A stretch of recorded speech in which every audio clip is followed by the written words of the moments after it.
बंगाल चुनाव के दौरान ये देखा गया था कि ममता बनर्जी ने नरेंद्र मोदी को बहिरागोतो बोला था और बाहरी बोल के चुनाव का मुद्दा बनाया था। सर, वो इसलिए बोला था प्रकाश जी कि हमारे माननीय प्रधानमंत्री जी नरेंद्र मोदी जी ने और खासकर उनके कुछ लोगों ने, one man show and two man army ने हजारों लोगों को वहां ला के अपने प्रोपेगेंडा मशीन को करते हुए प्रसार का जो तरीका और धन शक्ति का जिस तरह से दुरुपयोग कर रहा था, उससे दिखता था कि ये बाहर के लोग आके इन्वेजन कर रहे हैं, बंगाल के को अतिक्रमण कर रहे हैं बंगाल का। ये बाहर के लोग आके किसी खास मकसद से आ रहे हैं यहाँ पे, जैसे कुछ लोगों ने ईस्ट इंडिया कंपनी की तरफ भी कहा था, ऐसा दिखता था। जितना उन्होंने और उनके लोगों ने ममता जी को ह्यूमिलिएट किया, इंसल्ट करने की कोशिश की, जितना उनको डिग्रेड करने की कोशिश की, उन पे अटैक हुआ, और उसके बाद भी ममता जी ने जिस तरह से खैला हौबे का नारा देकर अब व्हील चेयर पे चल के उस धन शक्ति का जवाब अपनी जनशक्ति के बल पे दिया, वो तो अद्भुत हुआ, अविस्मरणीय हुआ, वो तो अविश्वसनीय हुआ।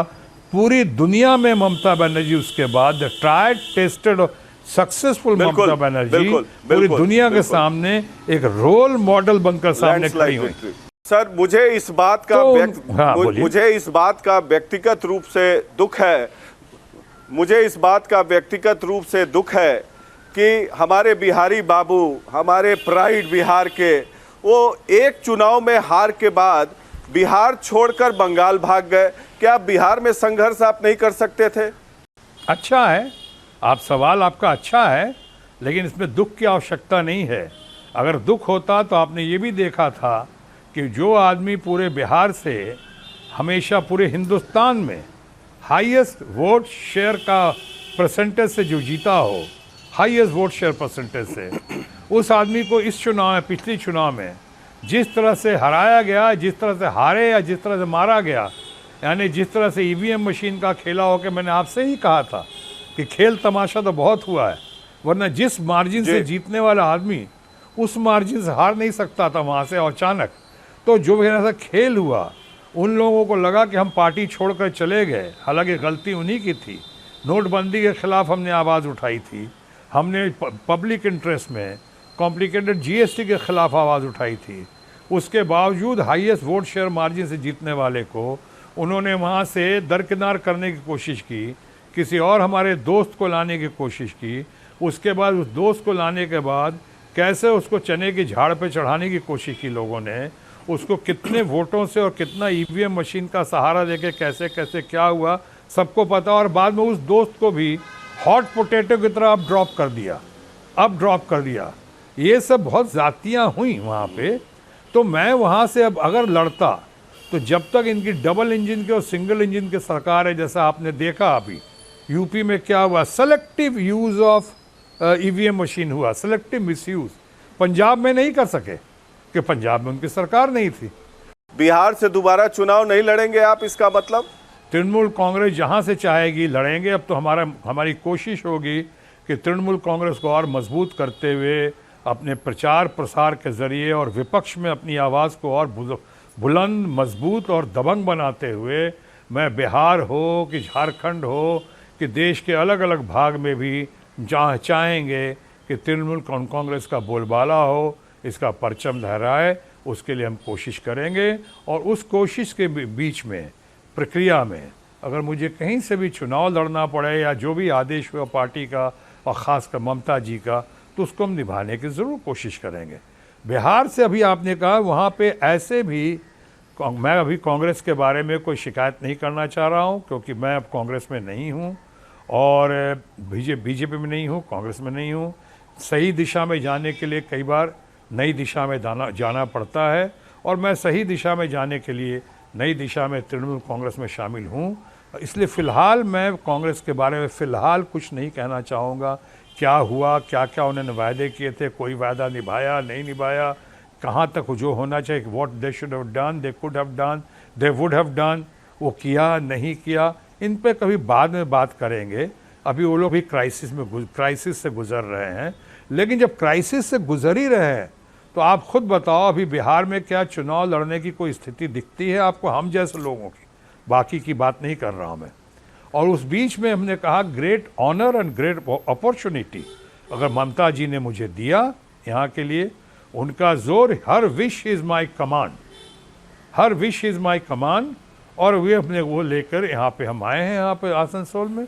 तो अब तो आगे ही बढ़ना है ना, ये थोड़ी कि आप हर बार ये करते रहेंगे, अब ये 10 पार एंड नो फर्दर। मेरा अगला सवाल ये है कि आसनसोल से अभी बाबुल सुप्रियो बीजेपी के एमपी थे, उन्होंने छोड़ दिया भारतीय जनता पार्टी, अब आप उम्मीदवार बने हैं, तो क्या बाबुल सुप्रियो और मुनमुन सेन जो पहले वहां से चुनाव लड़ चुके हैं उनसे आप कुछ टिप्स ले रहे हैं? और दूसरी बात कि आसनसोल जो कि पुराने बिहार का सटा हुआ हिस्सा है, बिहारी पॉपुलेशन भी काफ़ी है, वहाँ के लिए आप क्या कर रहे हैं? क्योंकि बाबुल सुप्रियो के आवाज़ पर हिंदुस्तान केबल्स जो है उसको बंद करा दिया गया, पब्लिक सेक्टर अंडरटेकिंग था और उसमें हजारों लोगों की नौकरियां चली गई। तो क्या इस दिशा में आप कुछ काम करेंगे लोकल आसनसोल के लिए? अब क्यों नहीं, मैं किस लिए जा रहा हूँ? मैं सिर्फ फोटो खिंचवाने तो जा नहीं रहा हूँ। मेरी तो कोई, मैं तो शुरू से, मेरा ट्रैक रिकॉर्ड लोगों ने देखा है, प्रकाश जी आपने भी देखा है, मैं नाइंसाफी के खिलाफ आवाज उठाता रहा हूं। जी देखा है। मैं, आपने भारतीय जनता पार्टी में देखा, सबसे ज्यादा अगर आवाज, सबसे ज्यादा आवाज तो मैंने उठाई थी जो नोटबंदी के खिलाफ, जीएसटी के खिलाफ, कॉम्प्लिकेटेड जीएसटी के खिलाफ सबसे ज्यादा हमने कहा था कि लोग बर्बाद हो जाएंगे, तबाह हो जाएंगे, ये गलत है, गलत है, गलत है, और गलत किया है आपने। तो मैं तो आवाज उठाता हूं। अभी आपने कहा नौकरियां गई हैं, उनको नौकरियों को बहाल करने के लिए, और जो बेरोजगार हमारे परिवार के लोग हैं उनको उनकी बहाली के लिए, उनको उचित मुआवजा, उचित काम देने के लिए हम क्यों नहीं लड़ाई देंगे? और आप ये भी नहीं भूलना चाहिए कि हमारे साथ नेतृत्व किसका होगा? ममता जी का होगा, और ममता जी के संघर्ष को कोई भुला नहीं सकता है। ममता जी की जो कैपेसिटी है, कैपेबिलिटीज़ है, जो उनकी क्षमता है, वो तो कोई भुला नहीं सकता है, ना कोई उनको हिला सकता है। तो अगर मैं उनके साथ हूँ तो जाहिर है कि हम मिलके उस बात को, और जो वहाँ नाइंसाफ़ी हो रही है, चाहे गलत हुआ है, चाहे जो कमियां हैं, खामियां हैं, अगर कुछ हैं तो उनको दुरुस्त करने की, उनको ठीक करने की, लोगों को बहाल करने की, वहाँ की मुसीबतों को दूर करने की हम भरपूर कोशिश करेंगे। विपक्ष की आवाज़ तो हम मजबूत करेंगे ही करेंगे, बट बहुत बुलंदी के साथ, दबंगई के साथ हम ममता जी के साथ भी आसनसोल के इंटरेस्ट में और बंगाल के इंटरेस्ट में, देश के इंटरेस्ट में कदम से कदम मिलाकर आगे चलेंगे। कांग्रेस पार्टी, क्या आपको लगता है कि राहुल गांधी और सोनिया गांधी के नेतृत्व में एक डूबता हुआ जहाज है और इसीलिए आपने छोड़ दिया, और तृणमूल कांग्रेस पार्टी का ऑल्टरनेटिव बनना चाहती है राष्ट्रीय स्तर पर, जिसके लिए प्रशांत किशोर और ममता बनर्जी भी लगी हुई हैं ताकि 2024 में टक्कर दिया जा सके? तो क्या आपको लगता है कि टीएमसी कांग्रेस का राष्ट्रीय स्तर पर ऑल्टरनेटिव बन सकती है? देखिए, प्रशांत किशोर जी मुझे बहुत विद्वान व्यक्ति हैं और बहुत ही विद्वान हैं, बहुत ही अच्छे हैं, और मेरे लिए तो ख़ास और ये प्रसन्नता का विषय है कि जिस कॉलेज से मैं, पटना साइंस कॉलेज से पढ़ा, वही पटना साइंस कॉलेज में ही हमारे जूनियर थे, काफ़ी जूनियर थे, लेकिन प्रशांत वही पटना साइंस कॉलेज के ही प्रोडक्ट हैं। तो हमारे लिए एक व्यक्तिगत भी है, बहुत हमसे लगाव भी है, थोड़ी कमज़ोरी भी है साइंस कॉलेज के नाम पे, पटना साइंस कॉलेज के नाम पे। और दूसरी बात कि प्रशांत किशोर जी का, उनसे पहले बातचीत हुई थी हमारे काफ़ी तृणमूल के मामले में, लेकिन मैं कहूँगा सबसे ज़्यादा अहम रोल ममता जी के नेतृत्व में इस डिसीजन मेकिंग में रहा है तो हमारे बड़े भाई और स्टेट्समैन यशवंत सिन्हा जी का। उन्होंने ही पहली हमें खबर दी थी सवेरे सवेरे उठाकर मुझको, और प्रशांत किशोर का बहुत बड़ा योगदान रहा है इन लोगों के साथ साथ ममता जी को और हमारे प्रति, या ममता जी के प्रति हमको सामने लाने के लिए बहुत रहा है। अब रही बात, आपने दो सवाल, एक रह गया था बाबुल सुप्रियो का और मुनमुन सेन का। मुनमुन सेन बहुत अच्छी हैं, वो तो वर्दी डॉटर ऑफ द मोस्ट वर्दी मदर सुचित्रा सेन, ग्रेट सुचित्रा सेन की बेटी हैं, हमारी अच्छी फ्रेंड है, हमारी कई फिल्मों में हीरोइन भी रह चुकी हैं। मैं उन्हें बहुत पसंद करता हूँ, अच्छी लगती है हमको वो, मुनमुन और मुनमुन का पूरा परिवार। मैं उनके बारे में कोई टीका टिप्पणी नहीं कर सकता हूँ, लेकिन हाँ, बाबुल सुप्रियो बहुत बढ़िया कलाकार है, बहुत बढ़िया इंसान है, बहुत लोकप्रिय है। उनके, हमें कहा गया एक बार उनके खिलाफ चुनाव लड़ने के लिए, पहले कहा गया था, हमारे मित्र हैं पहलाज नीलानी जी, उन्होंने बहुत मना किया था, और मुझे भी लोगों ने समझाया कि आप एक बार राजेश खन्ना के साथ चुनाव लड़े थे बहुत पहले, शुरुआत की थी उपचुनाव से दिल्ली का, वहाँ आप चुनाव भी हारे, या मारे गए या हराए गए, चुनाव भी हारे और अब दोस्त को भी हार दिया आपने, क्योंकि राजेश खन्ना बहुत नाराज हुए थे, दोबारा सालों लग गया उनसे फिर से दोस्ती को पुनरावृत्ति जगाने में। माने माफ़ी भी मांगी थी उनसे, तो मुझे लगा मैंने उनको हर्ट किया था। उसी तरह से मैं कलाकार होने के नाते और खासतौर को उभरते हुए कलाकार को, लोकप्रिय कलाकार को, बाबुल सुप्रियो को हर्ट नहीं करना चाहता था, इसलिए नहीं आया। लेकिन बाबुल ने बहुत कुछ काम किया वहाँ पे, नाम किया आसनसोल में, और जो नहीं किया है वो हो सकता है उन लोगों ने, दिल्ली वाले लोगों ने, उनके आकाओं ने नहीं करने दिया होगा उनको, क्योंकि बाबुल सुप्रियो का जो है बाद में उन्होंने सिक्योरिटी भी छीन ली वहाँ से, उसकी मिनिस्ट्री भी छीन ली उसको। वो तो दीदी की बड़प्पन है, दीदी को बहुत मानते थे बाबुल, दीदी बहुत मानती है, दीदी ने उनको अपने विंग में लिया और आज दीदी का चुनाव लड़ रहे हैं बालीगंज से। और मुझे लगता है कि इस चुनाव जीतने के बाद बाबुल ज़रूर जीतेंगे, और जीतने के बाद मुझे लगता है कि वो अच्छे खासे पद पे भी वो आसीन होंगे। अब रही बात आपने राहुल गांधी की या सोनिया, मुझे कांग्रेस के जो बड़े बड़े नेता हैं, चाहे नेहरू जी हों, चाहे नेहरू जी से लेके इंदिरा गांधी से लेके सारे लोगों की बड़ी इज्जत करता हूँ। सोनिया जी का बहुत आदर करता हूँ। मेरी कोई व्यक्तिगत दुश्मनी नहीं है, लेकिन मैंने कहा शुरू में कई बार सही दिशा में जाने के लिए नई दिशा में जाना बहुत ज़रूरी होता है, इसलिए मैं सही दिशा में आने के लिए, नई दिशा में आने के लिए मैं आया हूं ममता जी के पास, और ममता जी के नेतृत्व में अब मैं बहुत खुश हूं। और मैंने कह दिया कि अब इसके बाद no, thus far and no further। नहीं तो क्या आपको लगता है कि तृणमूल कांग्रेस राष्ट्रीय स्तर पर कांग्रेस पार्टी की ऑल्टरनेटिव बनेगी?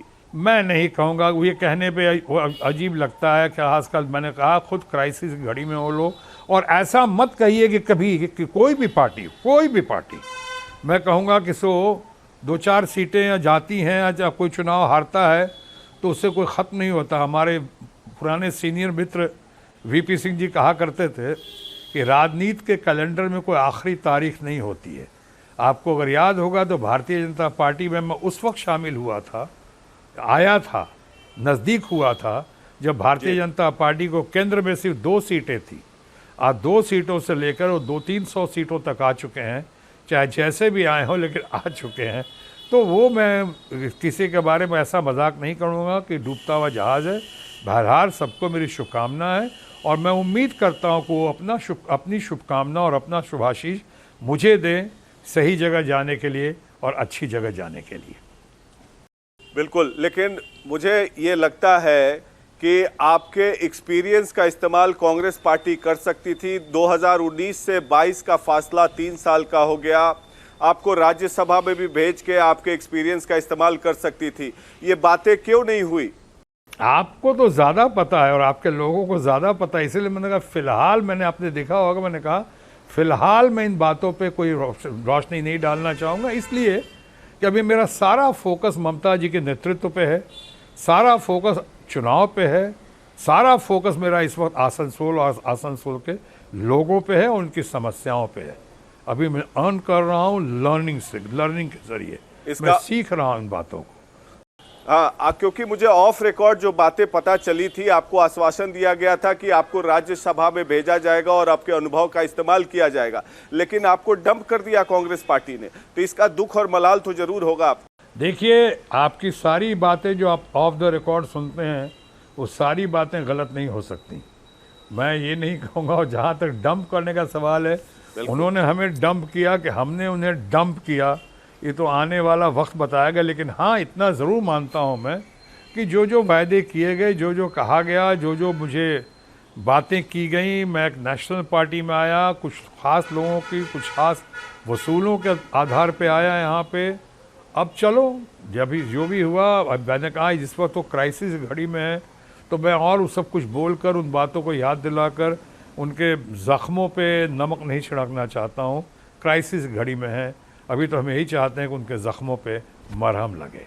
अच्छा, आप बिहार से हैं सर, तो प्रशांत किशोर जो आपके मार्गदर्शक हैं आपकी पार्टी के, या कहें या पोल स्ट्रेटेजिस्ट हैं, वो हाल फिलहाल में बिहार के मुख्यमंत्री नीतीश कुमार से मिले, जिनसे आपके भी संबंध बड़े अच्छे हैं।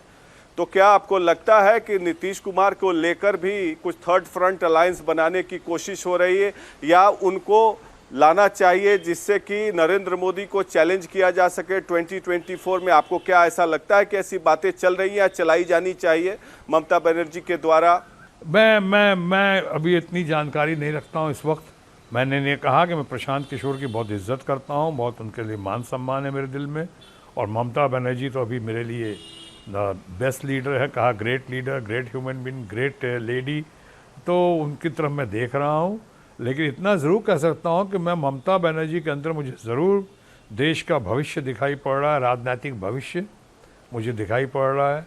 उनकी फॉलोइंग जो है ज़बरदस्त बढ़ रही है, उसमें बहुत सारे लोगों का हाथ है, प्रशांत किशोर जी का भी हाथ है, यशवंत सिन्हा जी का भी हाथ है, और उनका अपना करिश्मा तो है ही ममता जी का, उसमें दो राय नहीं है।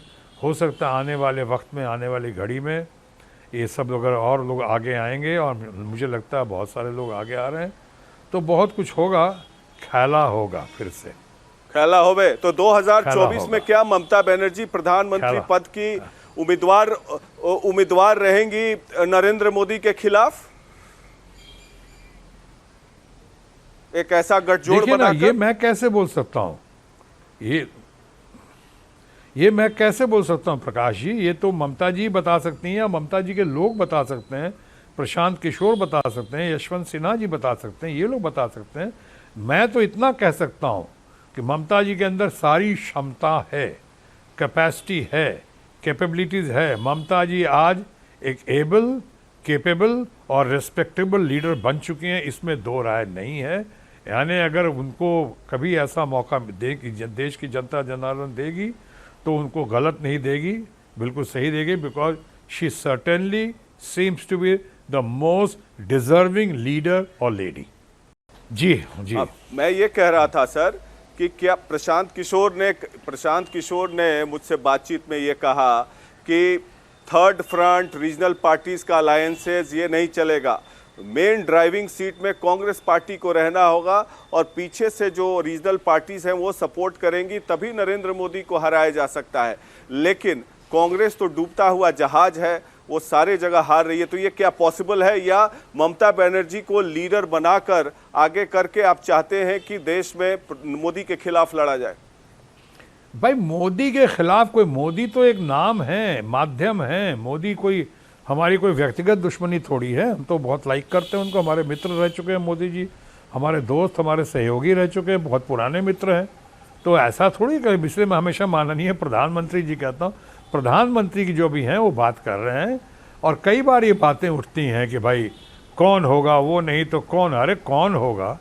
अभी हम हमेशा सुनते थे आफ्टर नेहरू हूँ, आफ्टर लाल बहादुर शास्त्री हूँ, आफ्टर इंदिरा गांधी हूँ, तो ये सुनते गए हूँ, और अंतोगत्वा हर बार कोई नया लीडर तो भर के आता ही है, हर बार देश की जनता तैयार कर देती है, लीडरशिप सामने खड़ा हो जाता है।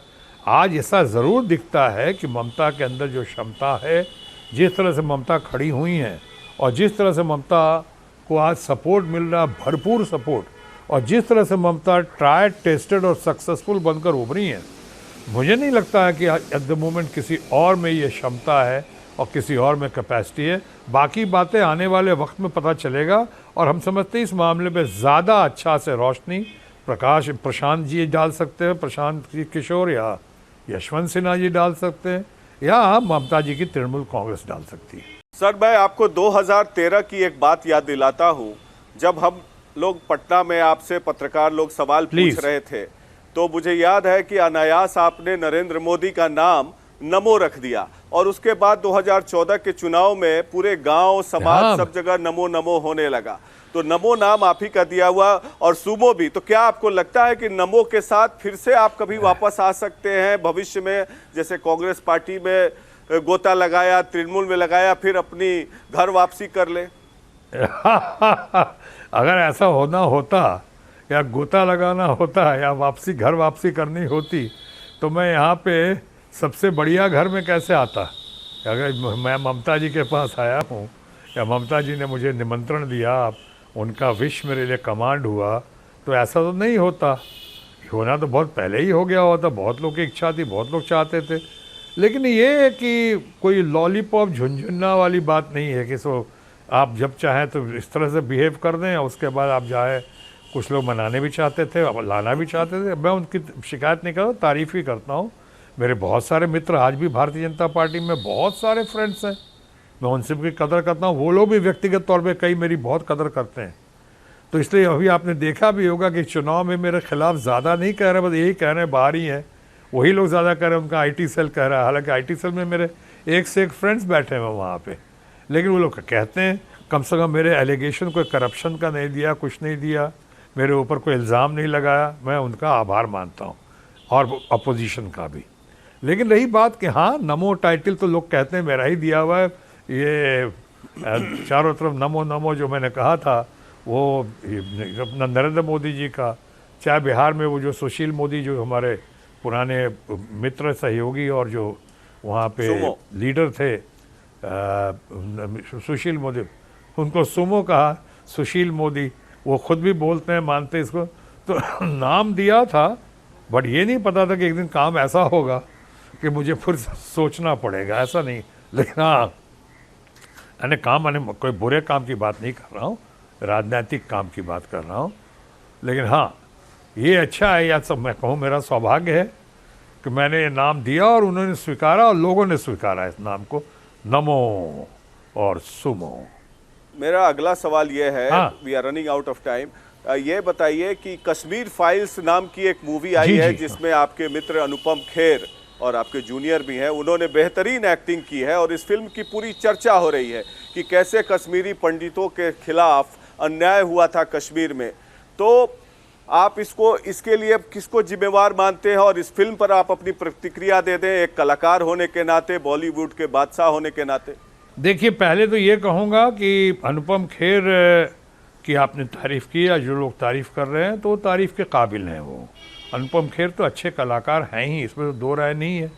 ये तो नहीं होगा कि सब किसी पर्टिकुलर पार्टी के अगर गीत गाते हैं, चाहे किसी प्रचार करते हैं, तो इसका माने वो उनकी खिलाफत की जाए। नो, बहुत अच्छे इंसान हैं हमको हमारे नज़रों में, और बहुत अच्छे कलाकार भी हैं, हमेशा काम बहुत अच्छा करते हैं, या ज़्यादातर उनका काम बहुत ही अच्छा होता है। अब अगली बात रही पिक्चर के बारे में, मैं भी सुन रहा हूँ, आप लोग से ही सुन रहा हूँ, और कई बार तो देखा है प्रधानमंत्री जी ने खुद उसका प्रचार या प्रसार जो भी किया है, लेकिन आप लोगों से तारीफ़ सुन रहा हूँ, लेकिन मैंने अभी पिक्चर देखी नहीं है। मैं ज़रूर एक दिन देखना चाहूँगा और उसके बाद ही अपनी कोई प्रतिक्रिया दे पाऊँगा। लेकिन आप ये तो मानते हैं कि कश्मीरी पंडितों के साथ अन्याय हुआ, जिनके कारण वो लोग वहाँ से कश्मीर से पलायन कर गए? अब देखिए, ये बात तो अभी 30-32 साल पुरानी बात है, बहुत ज़्यादती हुई है, बहुत जुल्म हुआ है। मैं तो कश्मीरी पंडितों से कई बार मिल के भी आया, मैं उनकी बड़ी कदर करता हूँ। बहुत उन्होंने संघर्ष करके जो अपनी क्षमता बढ़ाई है, कैपेसिटी बढ़ाई है, वो तो वाकई काबिल तारीफ़ है। लेकिन हाँ, उनके साथ जो जुल्म ज़्यादती हुई वो अच्छा नहीं हुआ है। मैं भी बहुत सुन चुका हूँ, मन से मिल चुका हूँ कई बार। लेकिन इतना ज़रूर कह दूँ, किसी एक सरकार का श्रेय लेना, मुझे बहुत दुख है कि 4-4, 6-6 प्रधानमंत्री बाद में हुए, कोई मिलने तक नहीं गया था उनसे, कश्मीरी पंडितों से, कि जाकर उनके ज़रा हाल चाल जानने, सामने मिलके जख्मों पे मरहम लगाएं। सिर्फ टेंट में और छावनी में डालने से कुछ नहीं होता है। और उसमें सारे सरकार, मैं कहना चाहूँगा, सारे सरकार कुछ कम कुछ ज़्यादा उसके लिए जिम्मेदार है, इंक्लूडिंग हमारी रूलिंग पार्टी, हमारी मोदी जी की सरकार है, हमारी अपनी भारतीय जनता पार्टी जो कल तक थी, वो भी सरकार। 8 साल में इन्होंने क्या किया? 8 साल हो गए अंत आए हुए, कोई एक कदम बढ़ाया? कभी एक बार जाके उनसे मिले? कभी जानने की कोशिश, उनके डेलीगेशन को बुलाया? तो ये सब बातें जो हैं, जब पॉलिटिकल एजेंडा बना देते हैं कुछ लोग, वो सही नहीं है। ये नेशनल एजेंडा है, ये ह्यूमन एजेंडा है। ये घटनाएं तो कांग्रेस के सरकार के समय हुई थी ना, ये घटनाएं तो कांग्रेस के सरकार के समय हुई थी। भाई आप ठीक कह रहे हैं, हम इसीलिए कहा कोई कम कोई ज़्यादा कांग्रेस के सरकार के समय हुई थी, कि अब वीपी सिंह के सरकार के समय रही, या वीपी सिंह के सरकार में साथ किन लोगों ने दिया? भारतीय जनता पार्टी के लोगों ने भी साथ दिया, और लोगों ने भी साथ दिया। इसीलिए तो कह रहा हूँ कि इस मामले में हमाम में सब जिम्मेदार है, कहीं कोई ज़्यादा कोई कम। और फिर हमारे माननीय प्रधानमंत्री जी, अपना मोदी जी, और इनकी सरकार जो हमारी भी कल तक सरकार थी, वो भी इसमें जिम्मेदार रही। क्यों? अच्छा चलो, देर से ही किया, कुछ तो किया तो होता।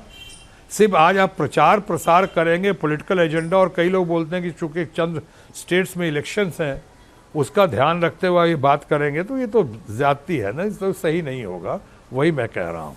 लेकिन जहाँ तक उनके साथ ज़ोर जुल्म ज़्यादती हुई है वो बिल्कुल आप सही कह रहे हैं, बिल्कुल हम सब उस बात के कायल हैं, हम मानते हैं इस बात को कि क्यों अपने ही घर में, हमने जब शॉटगन शो में करता था उस पर तो मैंने बहुत बढ़िया शो किया था इसमें, कि अपने ही घर में पलायन क्यों, अपने ही घर से पलायन क्यों, अपने घर से ये लोग बेघर हो गए इनको, और उसके बाद क्या किया उसके लिए हम लोगों ने, कौन सी पॉलिसी बनाई, कौन सा ऐसा हमने डेलीगेशन भेजा, कौन सी सरकार सामने आई, जरा कहे तो कोई।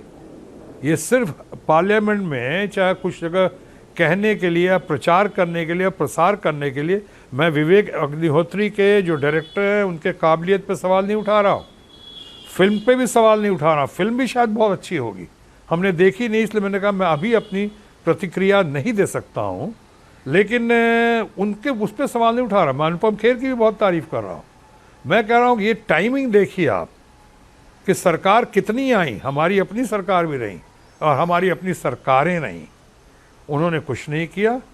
आज से प्रचार प्रसार के लिए वो कहते हैं ना कि आवाज़ बुलंद कर रहे हैं आप, कहीं इसलिए तो नहीं कर रहे हैं कि 4 जगह इलेक्शन आने वाले हैं 4 प्रांतों में, कहीं इलेक्शन को कहीं पे निगाहें, कहीं पे निशाना तो नहीं है।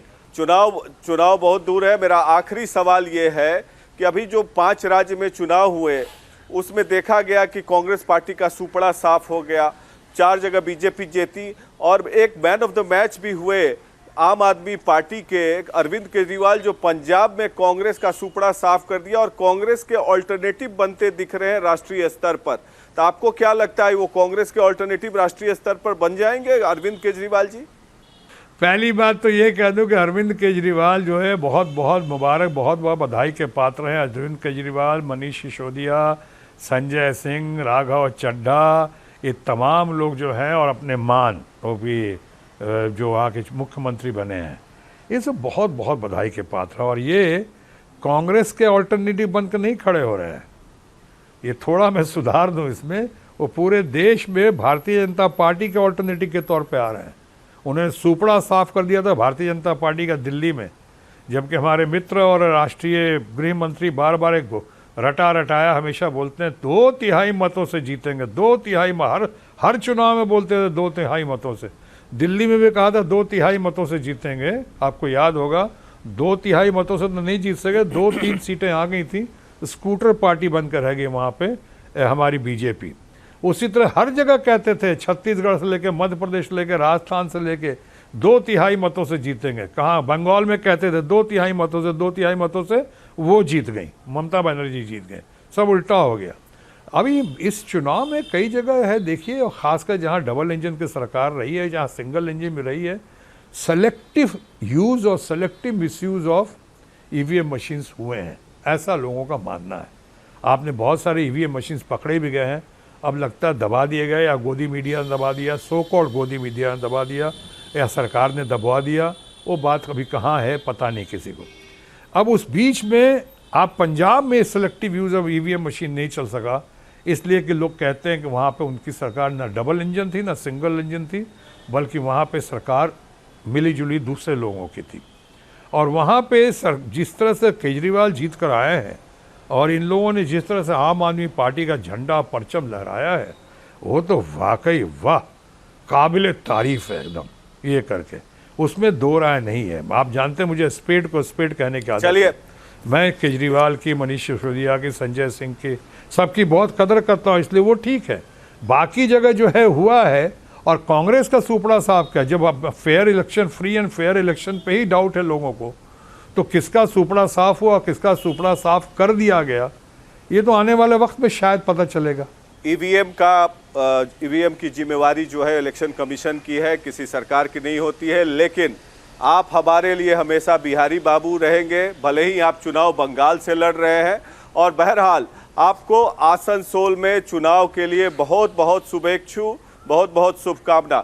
आर बांग्ला और रिपब्लिक मीडिया नेटवर्क से बात करने के लिए आपका बहुत बहुत धन्यवाद शत्रुघ्न सिन्हा जी। धन्यवाद, नमस्कार জানাচ্ছি আপনাকে, আপনার সঙ্গে কথা বললাম, ভালো লাগলো আমাকে। Thank you very much Prakash ji, God bless you, बहुत अच्छा लगा, थैंक यू।